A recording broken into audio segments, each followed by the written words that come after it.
ባሳለፍነው ሳምንት ወለላና ሽኮሪናዎች በጣም ትንቅንቅ አድርገው ነበር በዚህ ሳምንት ፍጻሜያቸውን ያገኛሉ የክብሬ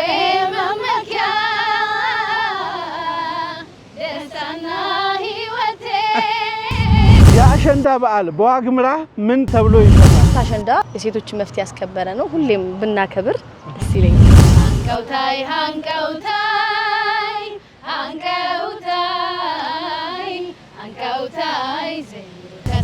ኢትዮጵያ ውስጥ እንዲህ ያሉ ልዩ ባህሎች ደስ ይላሉ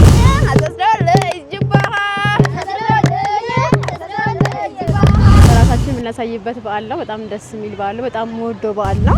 አንድ ትልቅ ባለ ታሪክና ታጠገቤ ይገኛል